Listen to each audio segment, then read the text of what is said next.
Hindi heartland के 3 राज्यों में बीजेपी की बम्पर जीत ने एक बार फिर से विपक्ष को सोचने पर मजबूर कर दिया है और सियासी हलकों में चर्चा अब लोकसभा चुनावों को लेकर है,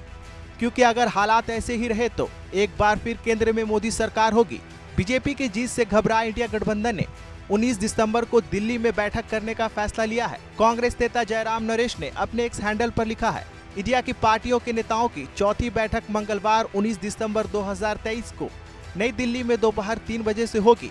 जुड़ेगा भारत, जीतेगा इंडिया। शिवसेना यूबीटी की सांसद प्रियंका चतुर्वेदी ने इशारों में बताया कि 19 दिसंबर को होने वाली इस बैठक में सीट शेयरिंग जैसे मुद्दों पर बात किया जाएगा। ये महत्वपूर्ण मीटिंग होगी क्योंकि कमिटीज़ बन चुकी थी पिछली मीटिंग में और निर्णय हो चुका था कि आने वाले समय में ये committee seat projection, seat sharing, इन सब मुद्दों पे बात करेंगी। हाल ही में चुनाव ख़त्म हुए हैं, उसके भी जो नतीजे आए हैं उसको ध्यान में रखते हुए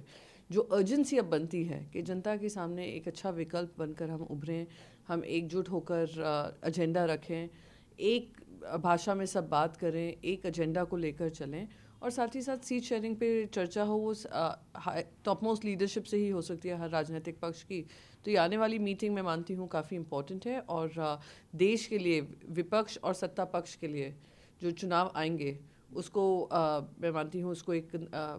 निर्णय देगी कि किस डायरेक्शन में हमें जाना है। माना जा रहा है कि विपक्ष की इस बैठक में सीट शेयरिंग के फॉर्मूले पर विचार किया जाएगा, क्योंकि हाल ही में हुए 5 राज्यों के विधानसभा चुनाव से पहले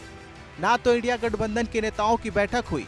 और ना ही किसी तरह की सीट शेयरिंग पर चर्चा। बहरहाल लोकसभा चुनावों में अब कुछ ही महीनों का वक्त बचा है, लिहाजा गठबंधन के नेता जीत के लिए अभी से रणनीति बनाने में जुट गए हैं।